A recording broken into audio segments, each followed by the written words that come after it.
Bonjour Cyril, Alors, tu vas bien? Est-ce que tu m'entends? ouais, je t'entends bien. Pardon, je sais pas pourquoi j'ai décidé de te répéter Il au n'y a, lieu de répondre à ta y question. a pas de souci. Bon, comment vas-tu? Je sais que Ça va, ça va. c'était pas prévu. On n'était pas sûr de pouvoir se voir. Je te remercie d'avoir réussi à te libérer. Il n'y a pas de Euh, souci. est-ce que Dis-moi tu... juste, est-ce que tu veux pas Ouais. que je mette des écouteurs ou que je parle comme ça? Je pense que c'est bon de t'entendre comme ça. On t'entend correctement. Voilà. Je te laisse te présenter brièvement pour ceux qui ne te connaissent pas. Eh bien, bonjour tout le monde. Je m'appelle Cyril Amonski, j'ai 23 ans et je suis un journaliste reporter de guerre en Ukraine indépendant. Je travaille aussi en tant que correspondant pour BFM TV ici en Ukraine, mais je reste un journaliste indépendant, c'est-à-dire que je travaille avec plusieurs autres médias aussi en parallèle. Voilà, voilà. Voilà. Et je suis en Ukraine en ce moment. Ouais, anciennement à LCI, si je me trompe Tout à fait, pas. ouais. Promotion à Ouais. BFM récente. Félicitations d'ailleurs. Merci, merci. Effectivement, depuis la fin du mois de mai, je travaille avec BFM TV. Avant, j'étais avec LCI. Avec LCI, j'étais chroniqueur, éditorialiste. J'intervenais aussi de temps en temps depuis l'Ukraine, mais je ne faisais pas vraiment, enfin, j'étais pas du tout, à vrai dire, correspondant ici. Alors qu'avec BFM, j'ai non seulement la possibilité de travailler en tant qu'éditorialiste, en tant que chroniqueur, mais aussi en tant que reporter de terrain ici, en tant que correspondant de la chaîne. Ok. Alors, est-ce que tu peux un peu nous faire le point sur la situation en Ukraine? Parce que c'est vrai que on en entend quand même beaucoup moins parler, j'imagine, au grand désarroi des Ukrainiens. C'est avec ce qui s'est passé en Iran, là, ce qui se passe en Syrie en ce moment. C'est vrai que le conflit russo-ukrainien, enfin, oui, russo-ukrainien, on en entend beaucoup moins parler. Pourtant, ça continue et j'ai presque envie de dire, il y a plus de drones que jamais en ce moment. Ouais, c'est vrai. C'est-à-dire que la situation ici, elle se détériore vraiment semaine après semaine. Alors c'est vrai que là, cette semaine-ci, elle a été relativement calme par rapport aux semaines précédentes, mais il y a une raison à cela, c'est que il y avait l'émissaire spécial de Donald Trump, Keith Kellogg, qui était en Ukraine pendant plusieurs jours, et donc à ce moment-là, il y a eu vraiment très très peu de frappes et surtout très peu de frappes sur la capitale. Hier, entre la nuit d'hier et aujourd'hui, on a eu, je crois, combien? 379 drones et missiles qui ont été lancés. C'est beaucoup moins que le record d'il y a une semaine, 10 jours, quand la Russie avait utilisé 740 drones et missiles. Mais ça montre qu'il y a quand même une intensification de la guerre. Je suppose, je peux me tromper, mais je pense que d'ici quelques jours, on va retrouver des chiffres colossaux en termes de frappe contre l'Ukraine. Je pense que régulièrement, on aura plus de 500 drones et missiles qui seront utilisés. Et d'ici quelques semaines, c'est d'ailleurs ce que dit le renseignement ukrainien, il y a tout à fait moyen que l'Ukraine se fasse taper par, je sais pas moi, 900 ou 1000 drones, par exemple. C'est tout à fait possible parce que la Russie, justement, n'a pas utilisé tant de drones que ça au cours de ces derniers jours, ce qui signifie qu'elle a des stocks désormais, puisqu'elle en produit régulièrement tous les jours, tous les mois. Et en plus de cela, tout simplement, oui, c'est-à-dire que il n'y a pas de raison à ce qu'ils ne reprennent pas une intensité plus forte de la guerre, comme c'était le cas au cours de ces dernières semaines, étant donné que Kiev Kellogg n'est plus à Kiev. On verra ce que ça donne. Peut-être qu'ils vont décider de, je sais pas moi, moins bombarder l'Ukraine depuis que Donald Trump a donné 50 jours à la Russie pour se décider. Mais je crains malheureusement que cela n'aura pas un grand impact sur, disons, la situation des civils dans le sens large. Et puis même là, au cours de cette soirée, on a eu Odessa qui a été frappé avec une personne qui a été tuée, 6 personnes qui ont été blessées. Et parmi les blessés, il y a un enfant. Euh, il y a également d'autres petites communes où pas forcément petites d'ailleurs, mais il y a des communes de la région de Dnipropetrovsk qui ont été impactées. Il y a 2 personnes qui sont mortes après une frappe par missile. Là, c'était il y a seulement quelques heures. Et la ville de Pavlograd, qui est une ville assez importante de la région de Dnipropetrovsk, et d'ailleurs j'y étais hier, a été frappée 30 fois hier. C'était enfin au cours de cette nuit-là. Et c'est le record absolu. Jamais Pavlograd a été autant frappé par des drones. On n'a pas de bilan au niveau des morts et des blessés. Mais ce que je veux dire par là, c'est qu'effectivement, la situation est très difficile et ça ne s'améliore pas sur le front non plus. Ça ne s'arrange pas. C'est-à-dire que l'Ukraine commence à véritablement manquer de moyens antiaériens. Là, on espère qu'avec les décisions récentes et les annonces récentes de Donald Trump et du secrétaire général de l'OTAN, Mark Rutte, quelque chose va changer, notamment au niveau de la défense contre les missiles balistiques. Mais cela ne change rien d'ailleurs au niveau des drones. Donner des systèmes patriotes, je sais, je lance beaucoup de sujets, on reviendra plus en détail là-dessus après. Mais la grande annonce de Donald Trump, c'était que voilà, 17 patriotes seraient livrés à l'Ukraine. On ne sait pas s'il s'agit de systèmes ou de lanceurs, parce que ce sont deux choses différentes pour les personnes qui nous écoutent. Quand on parle d'un système Patriot, on parle d'une batterie et des lanceurs avec. Il peut y en avoir plusieurs. Donc, Et il n'y a c'est toujours pas quelque chose. l'information, du coup, pour l'instant? Non, on ne sait pas, parce qu'en D'accord. gros, la Maison-Blanche a dit qu'il fallait attendre un communiqué officiel de Parce la que part du Pentagone sur dans le tous les sujet. cas, 17 Patriotes, c'est combien de systèmes complets? Bah, si on dit, en fait, justement, 17 patriotes, ça ne veut rien dire. Donc, la question, Ah, c'est est-ce que quand le président américain dit 17 patriotes, il sous-entend système ou lanceur? bah ouais. Normalement, il est censé, d'un point de vue classique, sous-entendre enfin, il sous-entend que probablement on parle de système. Et ce serait colossal. Ce serait colossal. Aujourd'hui, on n'a pas les stocks en Europe d'ailleurs pour avoir autant de systèmes qu'on pourrait livrer à l'Ukraine. Donc c'est pour ça qu'il y a plusieurs questions. On ne comprend pas d'où viendraient ces lanceurs ou ces systèmes. Alors on sait que l'Allemagne apparemment c'est quand même le pays principal qui est censé en fournir, mais sauf qu'en plus de ça, ça va mettre un peu de temps. Enfin bref. Il y a beaucoup de déclarations de ce genre. Pourquoi est-ce que je mentionnais ça? Tout simplement pour dire que les patriotes, c'est très bien, mais les patriotes, ça ne participe pas du tout à la lutte contre les drones. Eh oui. Or, 90% des projectiles qui sont utilisés contre l'Ukraine, ce sont des drones. Donc, par rapport à la lutte contre les drones, il faut d'autres moyens, il faut d'autres aides à ce niveau-là. Et on attend de voir ce que ça donne. Et surtout, je termine là-dessus par rapport à ta question, c'est que cela n'a pas vraiment d'impact, voire pas du tout d'impact sur le front. Voilà, c'est-à-dire que les Russes continuent à avancer sur certains secteurs du front, les Ukrainiens continuent à galérer, les Ukrainiens continuent néanmoins à résister dans la plupart des régions où les Russes tentent d'avancer. Ça ne permet pas aux Ukrainiens véritablement de percer ou de mieux tenir sur le front, en tout cas pas les annonces là récentes. On verra, et vraiment toute dernière parenthèse, c'est que le président américain et Mark Rutte ont annoncé que plusieurs milliards seraient débloqués au niveau des budgets européens pour pouvoir acheter des armes américaines et ensuite les fournir à l'Ukraine. La France, d'ailleurs, a dit qu'elle ne participerait pas à ce plan. Mais selon les médias américains, on parle de 10 milliards, des milliards qui iraient justement pour le coup, là, c'est intéressant, des obus d'artillerie et des missiles antiaériens. Donc là, on a l'aspect protection des civils, lutte contre l'aviation russe et en même temps l'aspect tenir le front avec des obus d'artillerie. Donc à voir ce que ça donne. Pour l'instant, on a seulement des annonces, rien de concret. Mais on verra ce que ça donne. Et la question que je me posais, c'est que, bon, on sait que les drones, c'est quand même, d'un point de vue moderne, l'arme par excellence qui coûte peu cher à produire, mais qui coûte très cher à intercepter. C'est quoi actuellement là, les procédés qui sont mis en place ou qui doivent être mis en place pour la lutte contre la multiplication des drones? Parce que fut un temps, la Russie ne produisait pas ses drones, ou du moins n'en produisait que très peu. Elle les récupérait à l'Iran, c'est l'Iran qui produisait. Bon, actuellement, ils ont pris la capacité de savoir produire eux-mêmes leurs propres drones, ce qui fait qu'ils ne dépendent plus vraiment des Iraniens, ou du moins quasiment plus.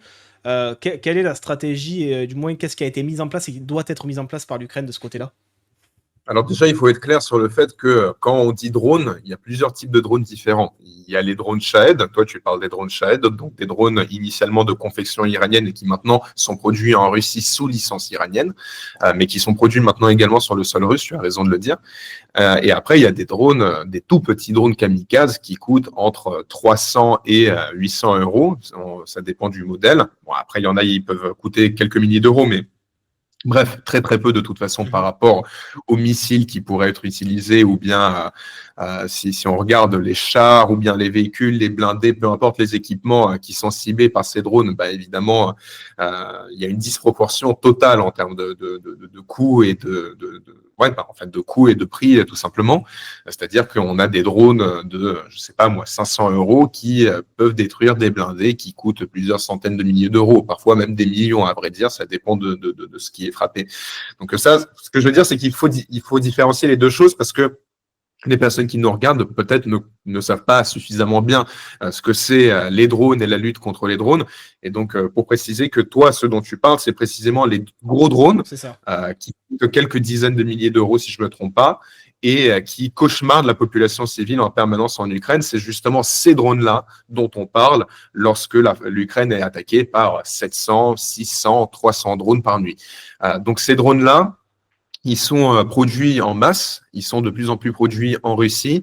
C'est pour ça que d'ailleurs, à un moment, il y avait certains experts, bon, pas très doués, qui disaient que ouais, mais les frappes sur l'Iran par Israël pourraient bénéficier à l'Ukraine parce que ils pourraient justement perdre des stocks de drones Shahed et les Israéliens pourraient également détruire des usines pardon, de confection de drones Shahed.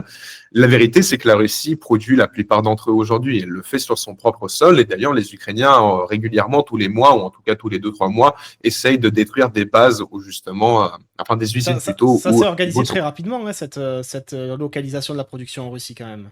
C'est-à-dire que les Russes ont commencé à utiliser des drones Shahed sans vouloir dire de bêtises, soit début 2023, soit fin.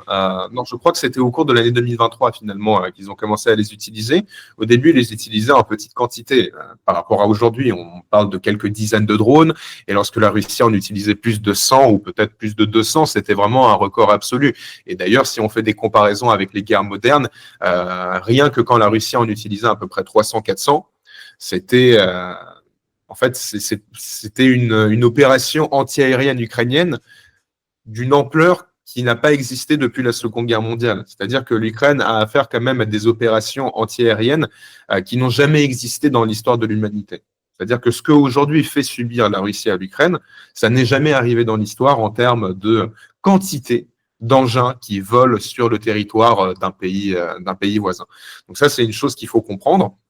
Et les Russes, effectivement, ont compris qu'ils avaient besoin d'utiliser en masse des drones Shahed, d'en produire aussi en masse. C'est ce qu'ils ont fait, c'est ce qu'ils continuent à faire.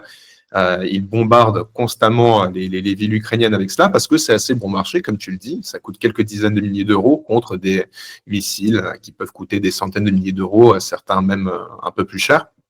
Et donc, évidemment, pour eux, c'est une manière de mener la guerre pour peu cher, en ciblant de l'infrastructure civile. Et parfois, il faut l'admettre aussi, ils essayent, même souvent, à vrai dire, de toucher dans l'infrastructure militaire, sauf que les armes qu'ils utilisent ne sont pas assez précises, malgré ce qu'ils disent, que ce soit les drones ou les missiles. Et puis, en plus de ça, les Ukrainiens, quand même, essayent d'abattre ces drones. Donc, il se peut aussi parfois que les débris de drones ou le drone lui-même tombent non pas exactement sur la cible initiale, mais sur une cible à côté. Ça, c'est une petite précision qui permet tout simplement d'être honnête là-dessus pour dire que c'est vrai. Il faut pas non plus dire que la Russie essaye en permanence de cibler uniquement les civils. Non, ils essayent parfois, même souvent, de frapper l'infrastructure militaire. Et énergétique, à défaut énergétique aussi. Absolument énergétique. Parce que énergétique, c'est ni directement les civils, ni directement les militaires. C'est un mix des deux, en fait, quand tu attaques l'énergétique. L'infrastructure énergétique, c'est considéré comme de l'infrastructure civile pour le coup. Donc la Russie, de toute façon, la Russie n'a pas le droit de mettre frappe contre l'Ukraine parce qu'elle a envahi de façon complètement illégale un pays souverain. Ça, je veux dire, j'ai même pas besoin de le préciser. Mais je parlais des conséquences par rapport aux frappes sur l'énergétique. Ça touche aussi le militaire. C'est ça que je voulais dire, juste. Absolument, bien sûr. Enfin, je veux dire, bien sûr que c'est lié parce que ça contribue à la production d'armements, ce genre de choses. Enfin bref, on peut essayer de trouver une rationnelle militaire là-dedans. Des télécommunications. Absolument, absolument. Même si c'est pas le facteur le plus important, mais par exemple, ça peut être le cas. Mais tout ça pour dire que oui, les Ukrainiens utilisent de plus en plus souvent ces derniers temps des drones anti-drones, c'est-à-dire qu'ils préparent, on n'a pas encore vu exactement à quoi ça ressemble, mais des petits drones qui vont chasser ces drones Shahed pour pouvoir les détruire parce que ça coûte beaucoup moins cher. Et en ce moment, il y a donc tout un programme de la part du ministère de la Défense enfin ukrainien évidemment, qui est en train de se développer pour en produire en masse parce qu'on voit qu'ils ont une efficacité assez importante. Je crois que c'est de l'ordre de 80 à 90%, alors que par exemple, moi, je le vois parce que, une fois de plus, je vis là en ce moment en Ukraine.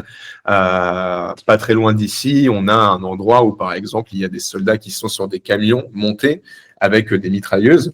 Et ça, c'est beaucoup moins efficace. Oui. C'est-à-dire que ça reste quand même important, ça reste utile parce que parfois, c'est le seul moyen qui existe. Mais pendant longtemps, ça a été ça. Pendant longtemps, le moyen de faire péter les drones, c'était de leur tirer dessus, en fait, au début. Ouais. Oui, bah c'est toujours le cas de toute façon. Hein. Je crois que c'est une grande partie de la lutte anti-drone, c'est ça de toute façon, parce que on peut pas utiliser de missiles contre eux en réalité. Bah oui. Les missiles sont beaucoup trop chers et l'Ukraine en a en quantité insuffisante. Donc l'Ukraine ne peut pas utiliser. Je dis pas que ce sont les seuls, hein, mais par exemple, elle ne peut pas utiliser des missiles Patriot qui coûtent des millions de dollars pour détruire un engin qui en coûte, je sais pas, moi, 30 000. C'est pas possible. Et encore, c'est même pas sûr que le missile arrive à le toucher. En plus. Bah, normalement, si, quand même, parce que c'est quand même un engin qui est relativement... Sur une nuée de drones de 500 drones, un missile Patriot, c'est... Non, mais c'est du pipi de chat par rapport à une armée de drones, bien sûr. C'est tout le problème, en fait. C'est-à-dire que c'est beaucoup trop cher Et on pourrait se dire, oui, mais on s'en moque, ce qui compte, c'est pas l'argent, c'est de protéger les civils. C'est vrai, mais sauf qu'il y a aussi une vue d'ensemble et une vue sur le long terme. C'est-à-dire que si l'Ukraine, je donne un chiffre à la con, mais supposons elle a seulement 100 missiles patriotes et qu'elle décide de s'en servir pour détruire des drones, c'est-à-dire qu'elle peut s'en servir au cours d'une soirée, elle n'aura plus rien, elle aura dépensé pour 100 millions de dollars des missiles.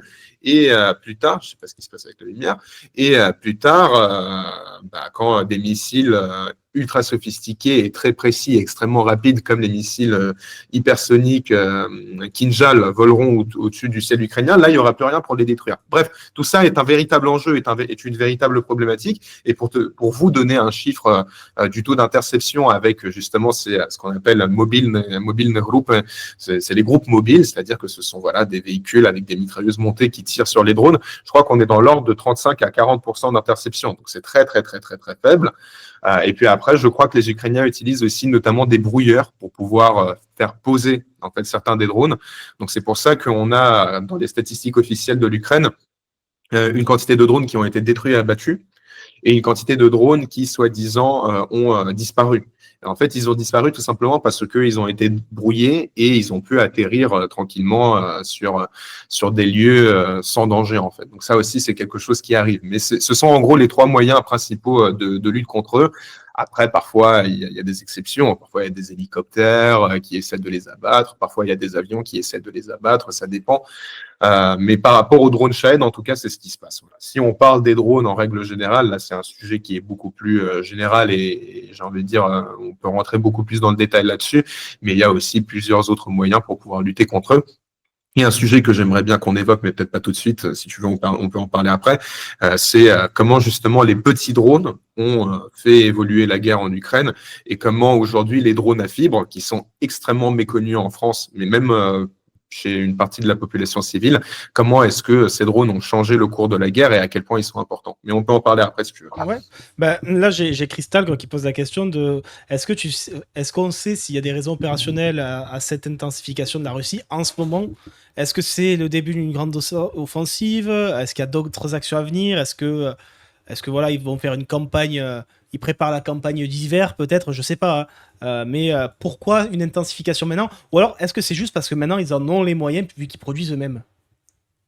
Il y a plusieurs choses. Déjà, oui, il y a le fait qu'ils ont les moyens d'en produire, donc pourquoi pas s'en servir, hein, c'est aussi con que ça. Ils font la même chose avec les missiles, mais les missiles, ils n'en utilisent pas en si grande quantité ces derniers temps. Par frappe, ils en utilisent entre 20, 30, parfois 40, 50, mais il y avait des moments où ils en ont utilisé beaucoup plus.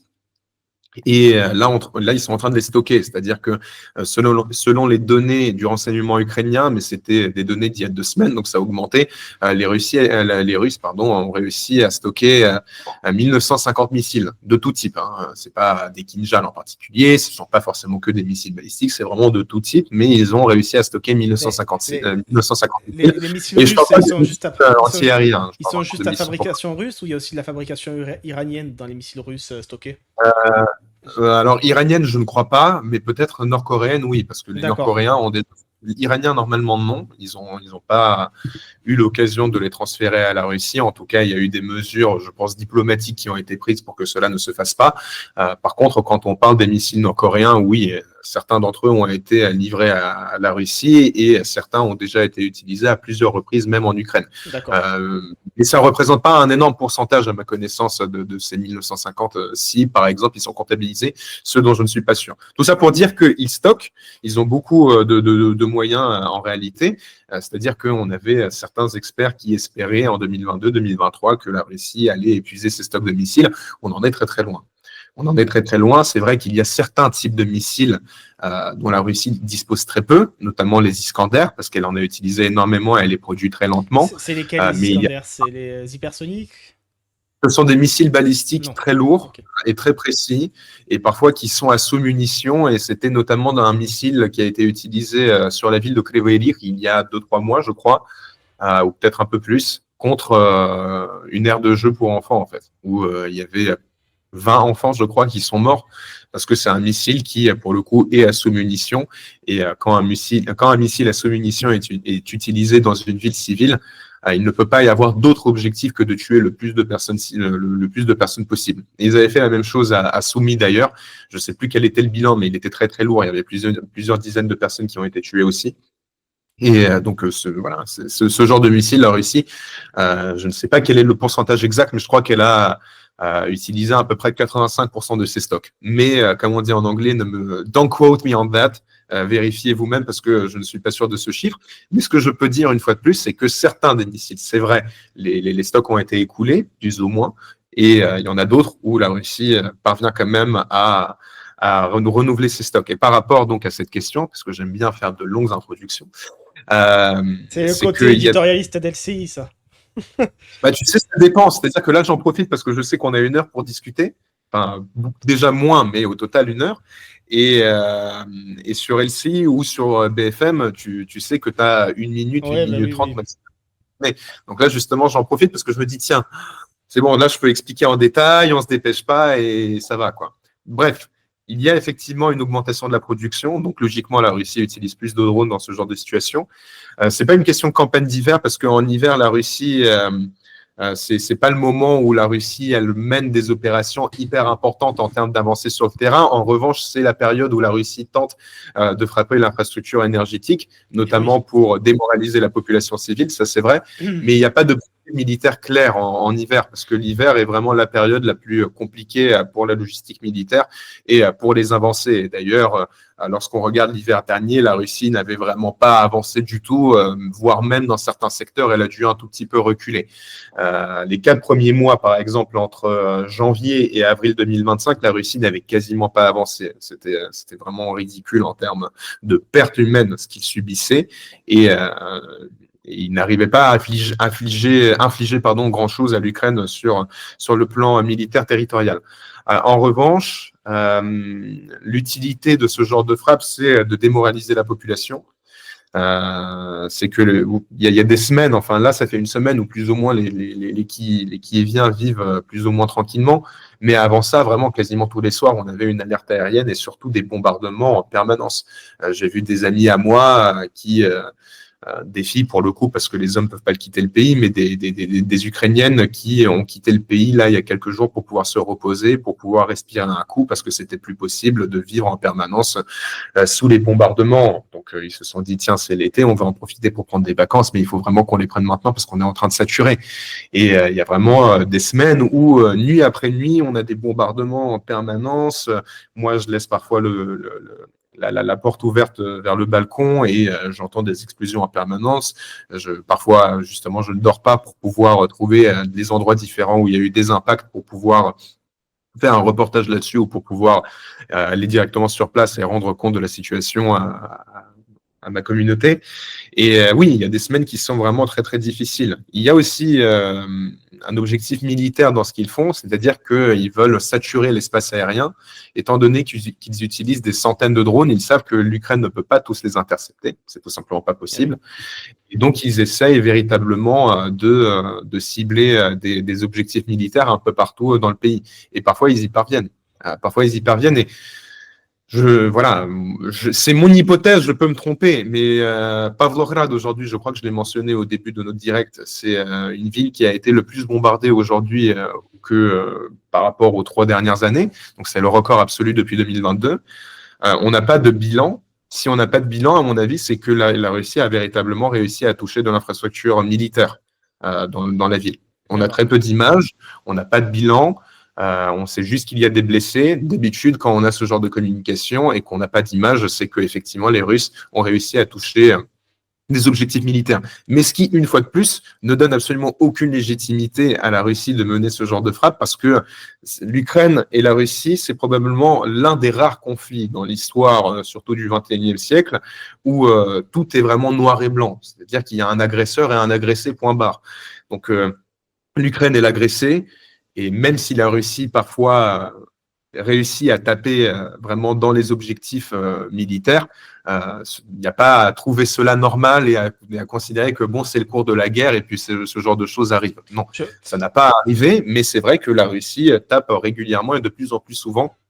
C'est l'impression que j'ai de façon de plus en plus précise l'infrastructure militaire un peu partout en Ukraine. Je voulais C'est te poser l'impression la que j'ai. question parce que La dernière fois qu'on s'est vu, c'était il y a 3-4 mois.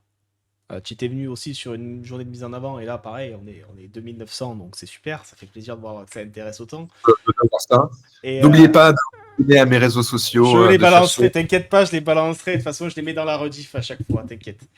Allez le suivre sur Twitter notamment. Twitter et YouTube, je crois que tu as aussi une chaîne YouTube, il me semble. Oui, ouais, je vais bientôt publier un reportage sur YouTube, ça commence à dater. Et là, j'étais dans le Donbass, dans la région de Donetsk, à 5 km des Russes hier, donc je vais C'est publier une vrai. vidéo très prochaine. Ok. Et la question que je voulais te poser, c'est bon, il y a 4 mois, l'Ukraine se battait encore pour contrôler une partie de la région de Koursk.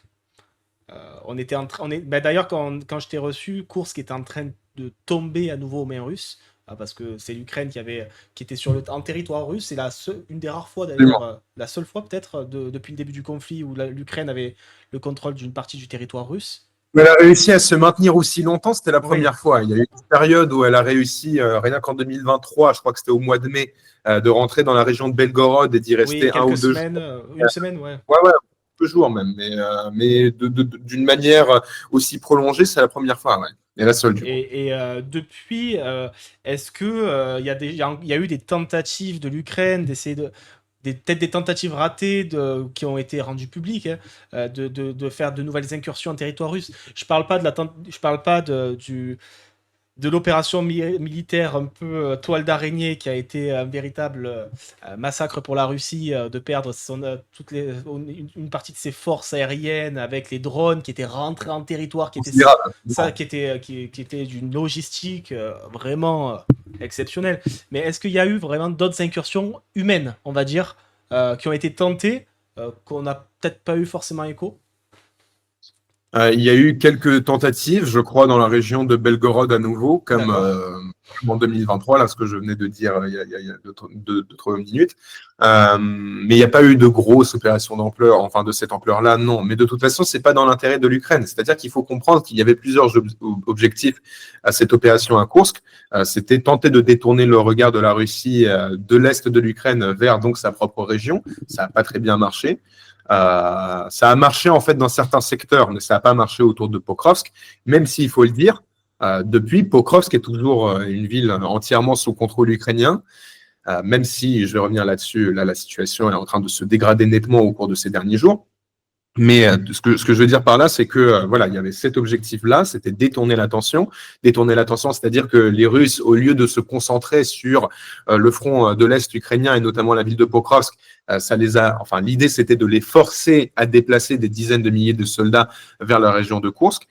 C'est ce qu'ils ont réussi à faire, mais pas forcément depuis les villes où vraiment la situation elle était la plus difficile, bien que, une fois de plus, globalement à Pokrovsk, ça s'est arrêté, ça s'est stoppé parce que les Ukrainiens ont envoyé aussi beaucoup plus de forces pour pouvoir tenir la ville.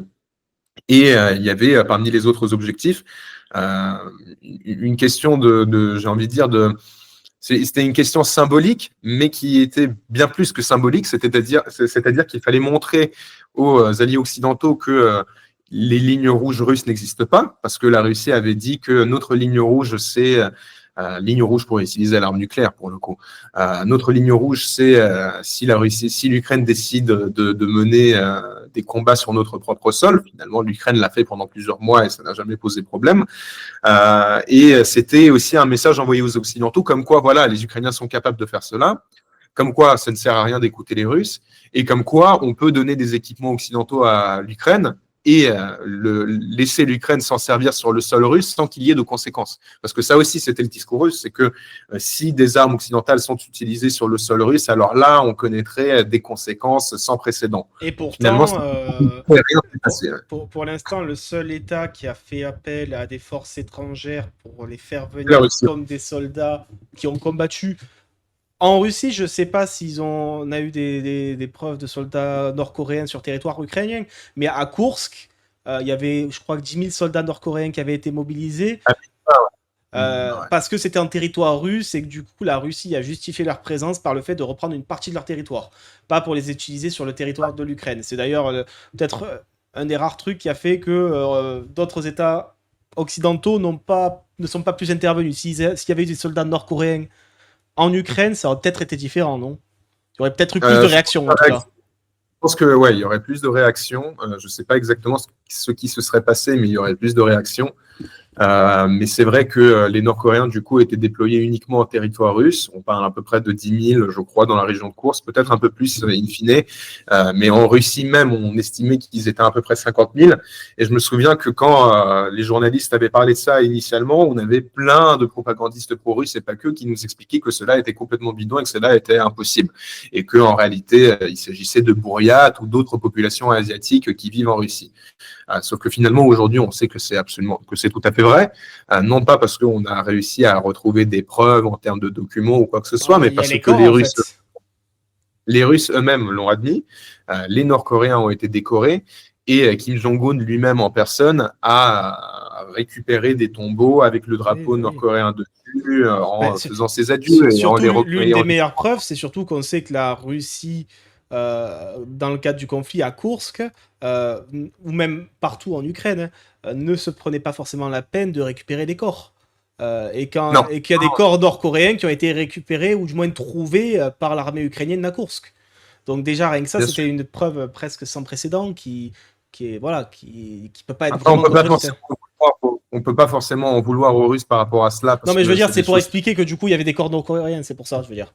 Non, mais ce que je veux dire, c'est que voilà, juste par souci d'honnêteté et de transparence, le fait de ne pas pouvoir récupérer des corps, c'est pas parce que tout simplement ils décident de les abandonner, quoique ça arrive très souvent du côté russe, mais parfois c'est tout simplement pas possible parce que la zone est plutôt contrôlée par les Ukrainiens. C'est le cas aussi du côté ukrainien, que des fois pouvaient pas récupérer des corps, c'est sûr.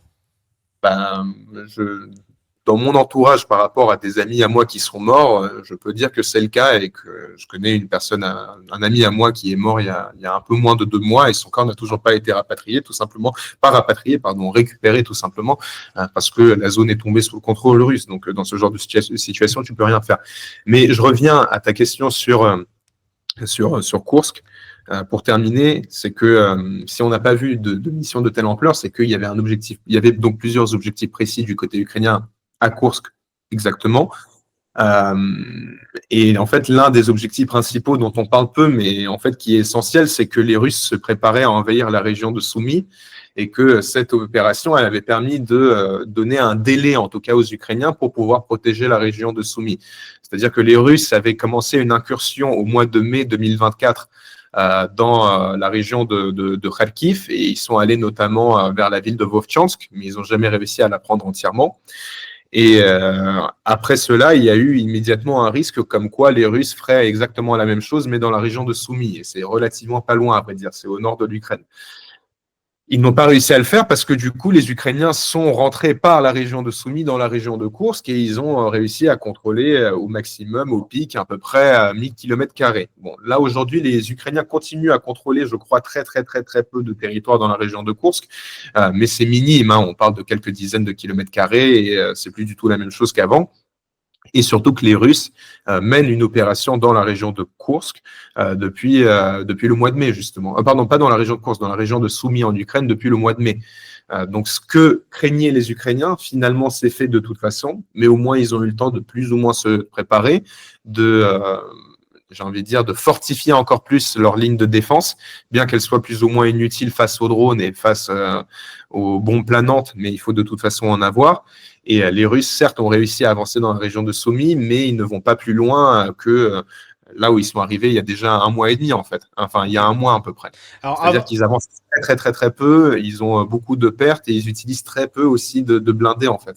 Leur stratégie aujourd'hui, c'est d'utiliser des groupes en grande quantité de forces terrestres qui avancent et qui vont comme de la chair à canon, un peu comme c'était le cas d'ailleurs à Bakhmout avec comment ça s'appelle, avec Wagner. Et aujourd'hui, on a plus ou moins la même chose, des hommes en moto, des hommes qui vont à pied et qui traversent et qui foncent en fait sans utiliser de blindés parce que tout simplement, ça permet d'avoir une plus grande concentration de troupes et ça permet d'avoir moins ça permet en fait d'avoir une mobilité plus importante aussi dans un certain sens. Donc c'est ça aujourd'hui ce qui se passe. Et je termine là-dessus, c'est que justement, les Ukrainiens, en fait, en organisant cette opération à Koursk, certes, ils ont créé un délai par rapport à une potentielle invasion, et maintenant elle n'est plus potentielle puisqu'on voit qu'elle est là, de la région de Soumy, mais ils ont aussi permis aux Russes de se regrouper en fait en masse dans la région de Soumy. Logiquement, puisque sont faits tout ce qu'il fallait de leur côté pour pouvoir repousser les Ukrainiens de la région de Koursk.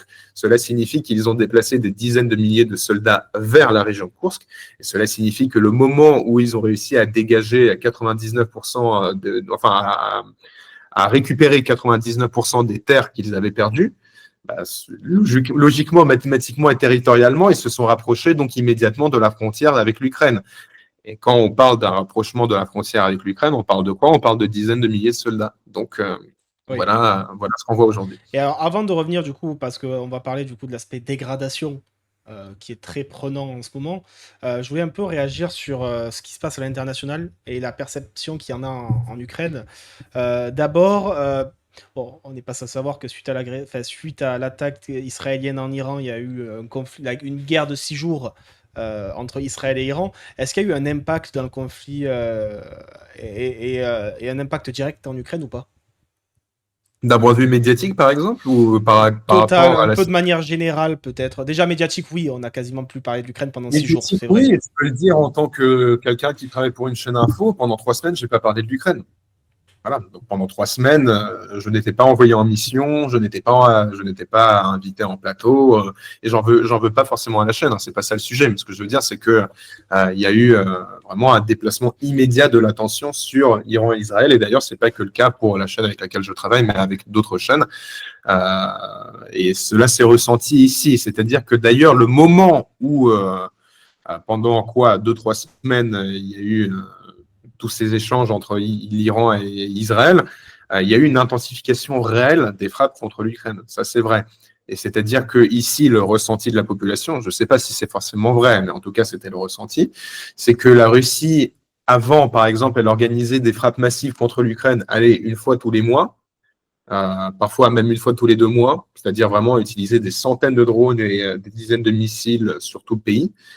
Là, au cours de ce dernier mois, quasiment toutes les semaines, en fait, sauf celle-ci, il y a eu des frappes massives vraiment sur tout le pays. Et encore, en fait, ça dépend ce qu'on appelle frappe massive ou pas. C'est-à-dire que la barre maintenant est tellement haute, étant donné que la Russie a utilisé il y a quelques jours 700 drones, 740 drones et missiles, que maintenant, si tu veux, là, la dernière nuit, 379 drones et missiles ont été utilisés. Bah, ça paraît pas si gigantesque que cela. On se dit, bon, c'est une frappe de drone, mais elle n'est pas si massive que ça. Je Oui. dirais que mon propre baromètre, c'est est-ce que on a beaucoup de villes différentes qui ont été vraiment massivement frappées ou pas. Cette nuit-ci, on a eu Pavlograd et Odessa qui ont été ciblés. Mais je pense qu'on n'est pas encore au stade de la En, frappe massive en- massive. en fait, enfin, là, c'est mon analyse à moi, en voyant aussi la politique de manière générale et du moins le sujet géopolitique.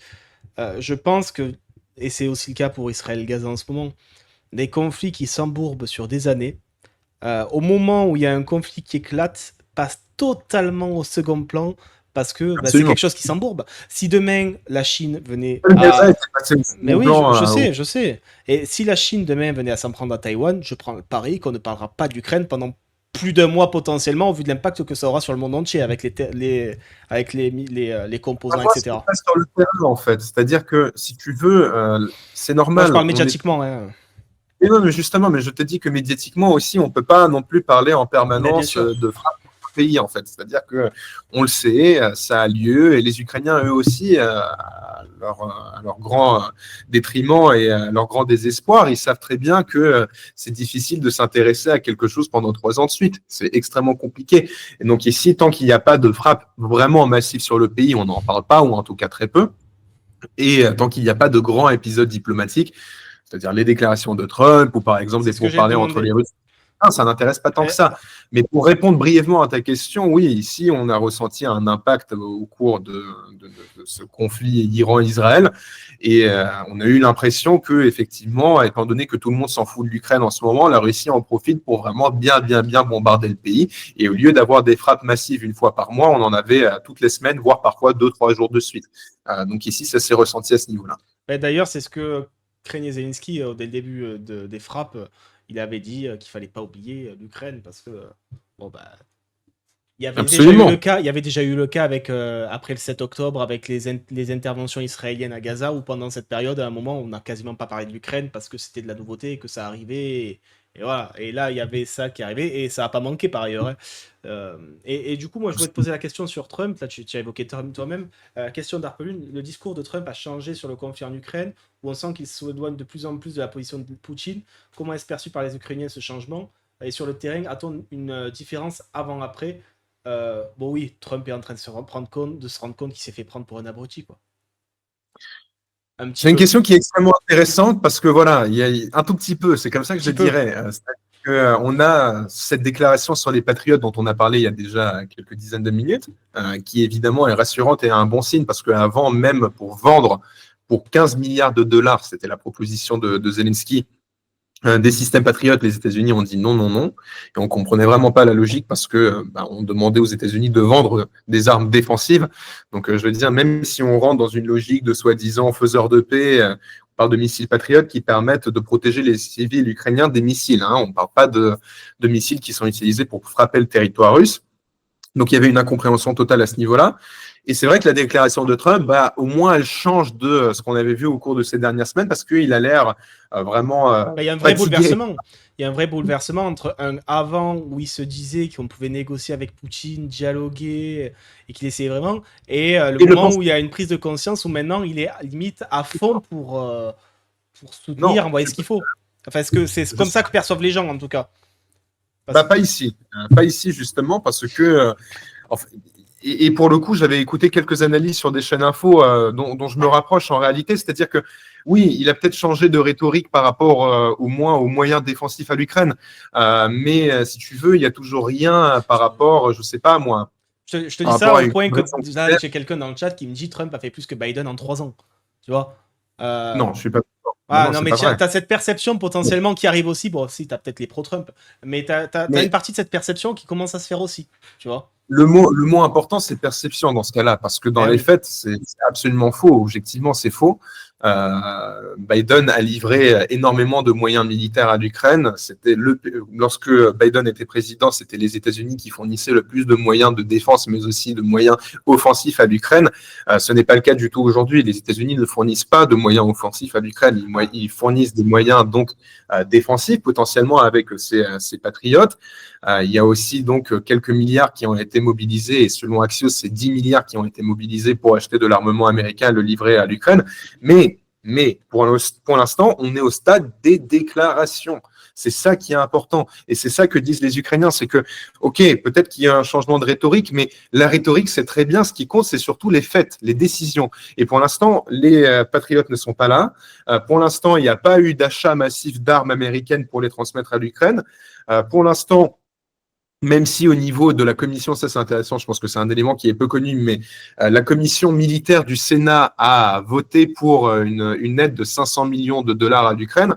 C'est très peu. Enfin, ça reste quand même une tranche intéressante, mais c'est très peu. Ça n'aura pas d'impact immédiat et conséquent sur le terrain, mais au moins ça montre qu'il y a un changement au niveau des institutions américaines et Surtout au que le niveau du Sénat, c'est les républicains.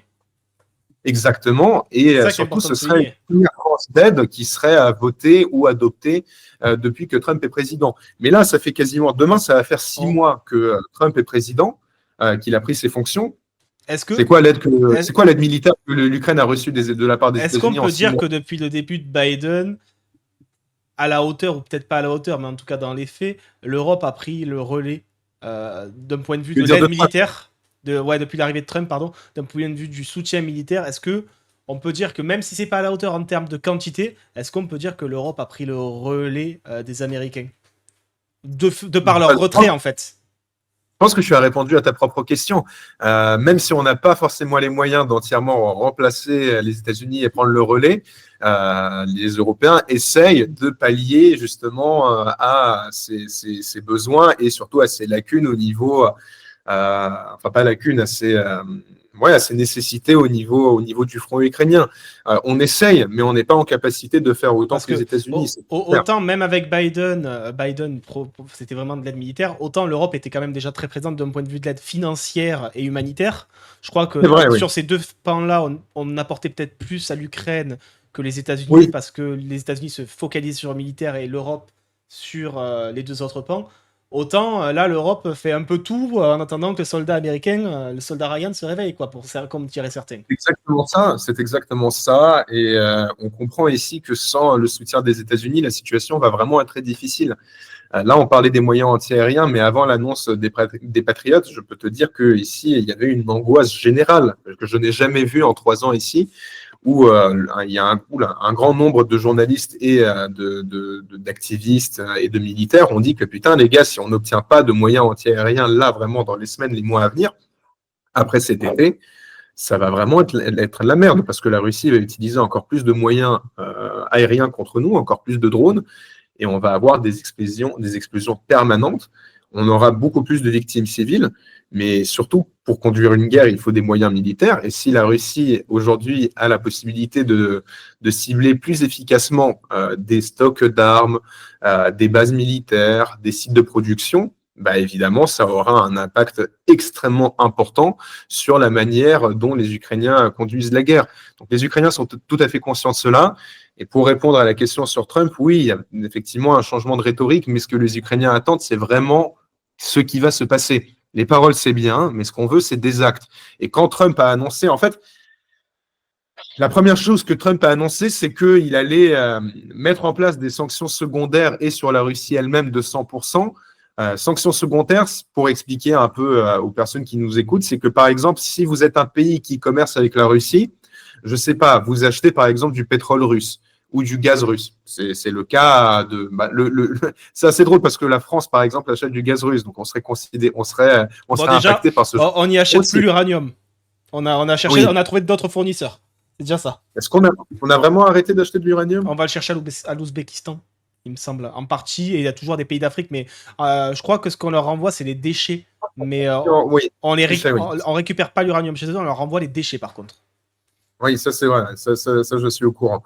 Mais en gros, si un État continue à acheter des ressources naturelles russes ou bien des produits que la Russie exporte, je ne sais pas, moi, des engrais par exemple, alors ce pays, lui aussi, serait sanctionné au même niveau que la Russie. Donc c'est ça qu'on appelle les sanctions secondaires. C'est ce qu'avait fait la Chine, notamment au niveau de la Lituanie. Lorsque la Lituanie avait décidé Est-ce qu'on a d'autoriser. est-ce qu'on a les moyens de sanctionner la Chine? Euh, Est-ce que les Occidentaux ont les moyens de sanctionner la Chine sur ce genre de choses? Pour le coup, C'est un sujet. non, mais pour le coup, c'est une initiative qui est purement américaine, Ah qui oui. n'est pas européenne. On parle uniquement d'une idée qui émane des États-Unis et de Donald Trump. Les États-Unis ont déjà démontré qu'ils sont tout à fait capables de le faire, donc ils peuvent le refaire. Et à vrai dire, la Chine, elle s'en fout un peu de ces 100% de taux d'imposition. Ils s'y sont déjà habitués avec toutes les annonces de Trump. Par contre, pour des pays comme l'Inde, ça pourrait avoir un impact. Est-ce que ça va changer le cours de la guerre? Non. Mais ça pourrait avoir un impact sur la situation économique de la Russie et ça pourrait permettre à des pays comme l'Inde de réfléchir à nouveau tout simplement aux opérations financières qu'ils souhaitent mener. Est-ce qu'ils souhaitent vraiment continuer à dealer avec la Russie ou plutôt avec d'autres pays? Et ça, évidemment, si la Russie, elle perd en tant que client l'Inde, je ne pense pas que ça se fera, mais supposons, ce serait conséquent. Mais du coup, Trump a aussi annoncé qu'il lui fallait 50 jours pour prendre une décision. Et ça a complètement démoralisé les Ukrainiens parce que ça fait déjà plusieurs mois que Trump dit il me faut 2 semaines pour réfléchir sur le fait Son de élection prendre. s'est basée sur le fait qu'il finirait la guerre en 48 heures. Hein. C'est ça. Et il avait. Il parlait de Gaza, je sais plus, mais il devait finir en 48 heures. Il n'y a rien Non, qui a fini. il parlait de l'Ukraine. Il avait dit qu'en 24 heures, qu'il terminerait la guerre en moins de 24 heures. Il avait dit, ouais, même en moins de 24 heures. Et après, il a dit qu'il ironisait, que c'était du sarcasme, que c'était pas possible, évidemment. Compliqué de d'ironiser sur ce genre de choses. C'est pas sa guerre, que c'est la guerre de Biden de toute façon. Mais voilà, il a dit il me faut 50 jours pour prendre une décision et pour que la Russie change d'avis. Mais putain, mais ça fait des mois qu'il dit ça. Ça fait des mois qu'il dit ça. Ça fait des mois que la Russie continue à intensifier ses frappes. Ça fait des mois que la Russie avance sur des fronts nouveaux, comme par exemple la région de Soumy. Ça fait des mois que la Russie continue à grignoter des territoires en Ukraine. Ça fait des mois que la Russie nous explique que, soi-disant, elle veut participer à des pourparlers et finalement, ce qu'elle nous propose, c'est du pipi de chat. À un moment, il faut arrêter. Et disons-le, à force d'attendre, une des cartes maîtresses de l'Ukraine qui était Koursk est tombée. En plus, pour les négociations, je parlais. C'était l'une des pièces maîtresses, mais c'était pas la plus importante. Après, c'est vrai que C'est quelque chose que les Ukrainiens voulaient utiliser, évidemment. Et oui, en fait, on a donné à la Russie suffisamment de temps pour qu'elle puisse récupérer. Tu as raison, en fait, de le mentionner. On a donné à la Russie suffisamment de temps pour Ben oui. récupérer Kursk. Et donc, comme ça, Plus Trump d'échanges peut territorial dire possible à ce niveau-là. En termes de pur échange de terre contre terre, je veux dire. Hein. oui, oui, oui, oui, oui. Ça aurait pu être le cas, ou en tout cas, ça aurait pu être un argument ukrainien. Maintenant, l'Ukraine n'a pas cette carte, pour reprendre les termes de Oui. Donald Trump. Donc, les Ukrainiens sont extrêmement frustrés vis-à-vis de Donald Trump à ce sujet. Et je suis allé voir les commentaires au moment même où Trump avait fait cette annonce sur les chaînes Telegram ukrainiennes. Puis après, j'ai discuté avec des Ukrainiens. Ils me disent, putain, mais il se fout de la gueule du monde. Enfin, on lui fait pas confiance. Et dans 50 jours, il va dire, il faut encore 100 jours. La Russie a vraiment envie de négocier. Enfin, en fait, le type change de. Enfin, désolé de dire le type, ça reste quand même le président des États-Unis, mais je veux dire, c'est vraiment café de commerce. C'est-à-dire qu'il change d'avis en permanence et les Ukrainiens n'ont pas plus confiance en Trump aujourd'hui qu'il y a une semaine. Et je vais te poser deux questions sur la. Et vraiment une phrase, non, c'est que Trump n'a pas fait plus que Biden pour l'Ukraine, c'est complètement faux. Et que même si on regarde les chiffres en termes de frappe, si auparavant, la Russie utilisait, je sais plus, enfin bref, la Russie a commencé à utiliser 3 fois plus de drones contre l'Ukraine sur les 5 premiers mois de la présidence de Trump que sur les 5 derniers mois de la présidence de Biden. Donc, on voit que là, au moment, alors oui, il y a effectivement une production accrue de drones, mais même indépendamment de cela, la Russie montre clairement qu'elle a une carte blanche avec Donald Trump et qu'elle peut faire absolument ce qu'elle veut en Ukraine. Donc, le comportement de Trump et l'inefficacité de la rhétorique de Trump encouragent la Russie à bombarder massivement l'Ukraine. Et ça, il faut le comprendre. Là, ce que je viens de dire, c'est vraiment une phrase très importante. Et moi, ça me fait rebondir sur deux questions que je vais te poser à la suite. Question de le sculpteur. Question naïve, quels sont les facteurs pour mettre fin à une guerre en Ukraine, plus d'aide internationale? Et autre question de Nomosi. Selon toi, qu'est-ce qui pourrait être à l'heure actuelle une issue souhaitable mais envisageable pour l'Ukraine compte tenu de la réalité militaire malheureusement? Un gel du front avec adhésion de l'UE, est-ce suffisant ou adhésion OTAN en plus? Enfin voilà, la question qui se pose c'est comment aller vers la fin aujourd'hui? Ah, c'est très compliqué comme question. Peut-être pas, je sais, oui. En plus, il ne te reste plus beaucoup de temps. Ce sont les questions les plus difficiles parce que il y a encore il y a 2 mois et demi, on avait une proposition américaine pour mettre fin à la guerre, où en gros les États-Unis demandaient une reconnaissance, étaient prêts à reconnaître la Crimée comme un territoire russe, étaient prêts à reconnaître de facto les territoires contrôlés par la Russie comme des territoires contrôlés par la Russie. Donc il y avait toute une question de reconnaissance juridique et une question de reconnaissance de facto. Il y avait aussi des questions en termes justement d'adhésion de l'Ukraine à l'OTAN. Enfin bref, les États-Unis ont proposé un plan qui ressemblait à un plan de capitulation plus qu'autre chose, hein, qu'on soit très clair. Et l'Ukraine a refusé ce plan. Elle a dit que ce plan, il va beaucoup trop loin, il est ridicule et il va entièrement dans le sens de la Russie.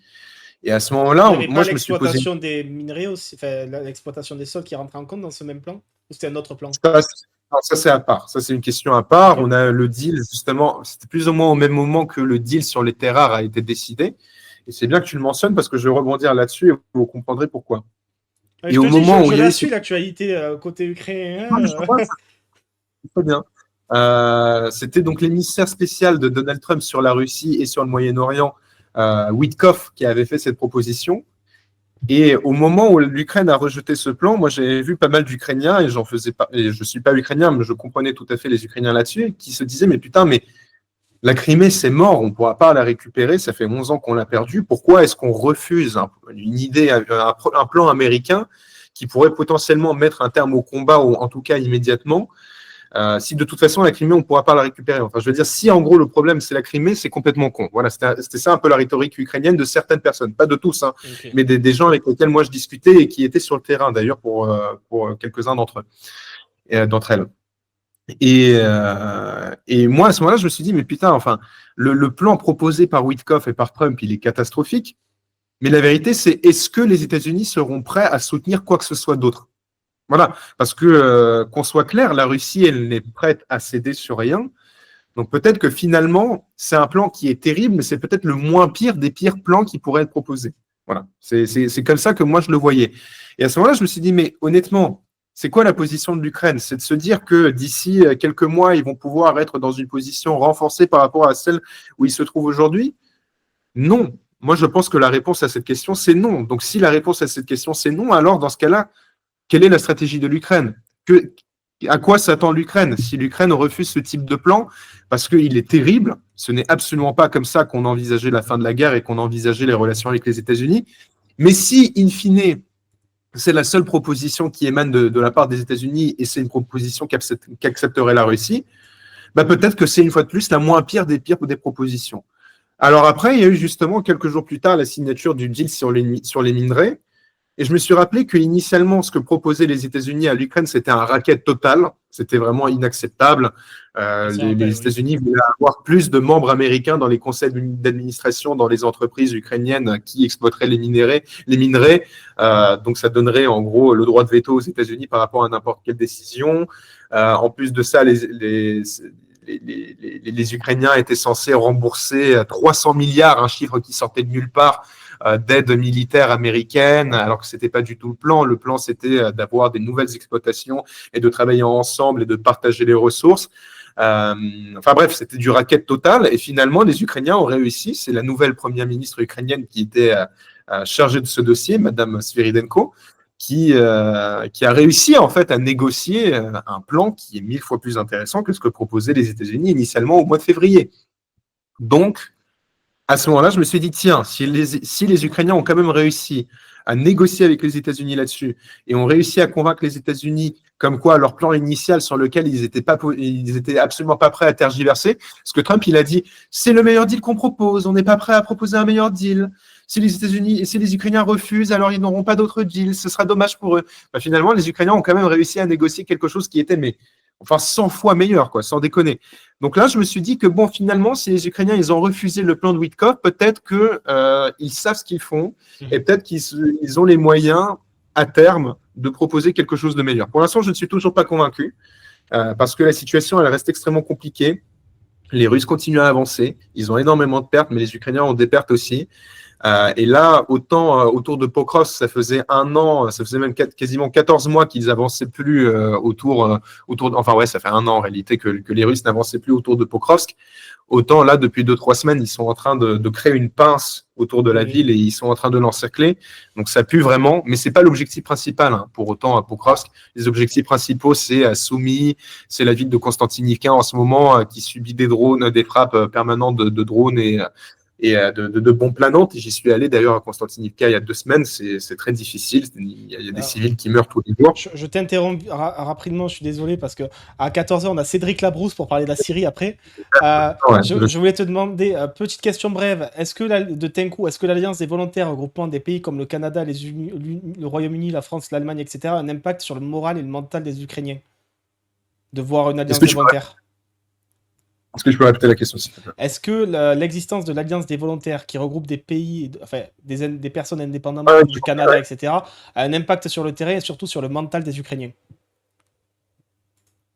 Oui, ça montre aux Ukrainiens qu'ils sont toujours soutenus. Mais après, est-ce que c'est un soutien qui est suffisant pour que l'Ukraine puisse gagner? Pour l'instant, non. Donc les Ukrainiens attendent que cette coalition des volontaires, justement, en fait, le terme plus ou moins juste, mais en français, il sonne un peu mal dans le contexte actuel, c'est la coalition des va-t-en-guerre dans un certain sens. C'est la coalition de ceux qui sont prêts à aller un peu plus loin que les autres. Donc les Ukrainiens attendent que ces pays-là aillent un peu plus loin que les autres. On a eu un paquet de sanctions là qui a été décidé par l'Union européenne puisque la Slovaquie initialement était contre, finalement elle a accepté de voter pour celui-ci.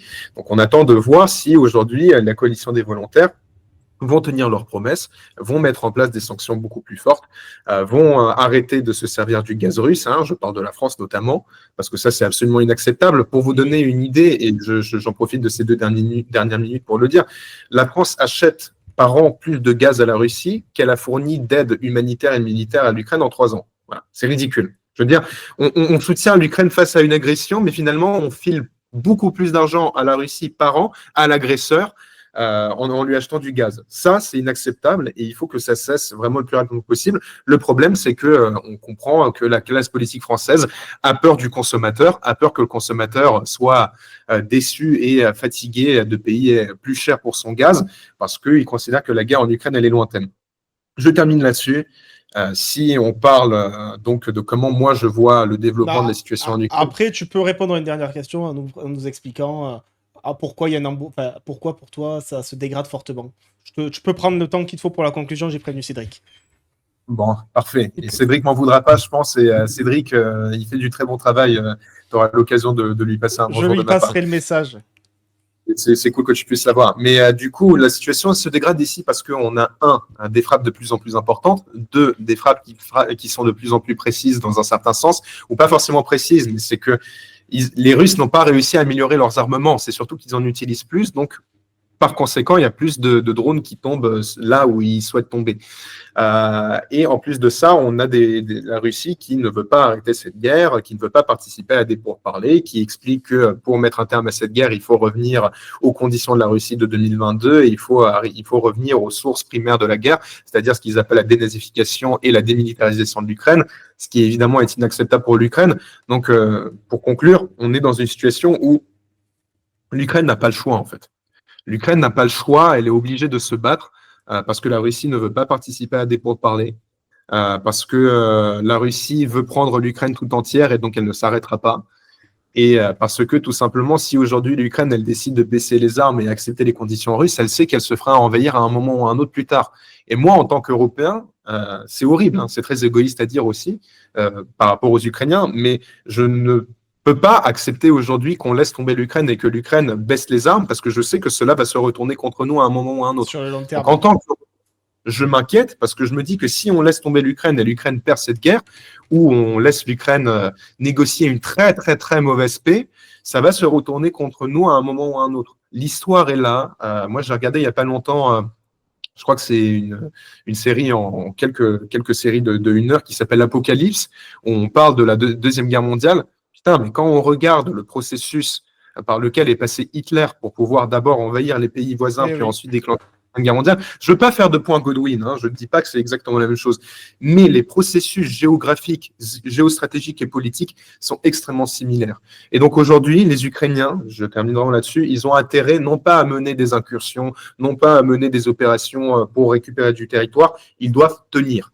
Ils doivent faire de sorte à ce que l'économie russe encaisse encore plus à cause des sanctions secondaires potentielles. Parce que la Russie, quoi qu'on dise, il y a une vérité qui est tout à fait juste, c'est que la situation économique en Russie, elle se détériore. Et elle ne pourra pas mener la guerre ainsi pendant 2 ans. Donc l'Ukraine, c'est aussi triste à dire, mais il faut lui donner des moyens au moins pour tenir, non pas pour avancer, mais pour véritablement tenir, pour que la Russie s'essouffle sur le terrain, parce que c'est une possibilité. Et malheureusement, aujourd'hui, il n'y a pas d'autre option possible. Voilà. Je sais que ce n'est pas une réponse très satisfaisante. Mais malheureusement, aujourd'hui, c'est la seule possibilité, à mon sens. C'est donner à l'Ukraine les moyens au moins de tenir et de résister le plus longtemps possible, parce que sinon, ça va se retourner contre nous. Et ça, nous, Français, nous, Européens, on doit prendre conscience de cela. Je comprends qu'on n'est pas tous fans de Macron, qu'on n'aime pas sa politique au niveau français. Chacun a ses opinions là-dessus. Mais ce qu'il dit sur la politique étrangère, ce que nous dit le chef de l'état-major français Thierry Burkhardt sur la menace russe, il ne faut pas le prendre avec des pincettes, il ne faut pas le prendre à la légère. Malheureusement, on va se réveiller, hélas, sinon, dans une situation qui nous surprendra alors qu'elle ne devrait pas nous surprendre et on doit se préparer à celle-ci. Ben écoute Cyril, je te remercie.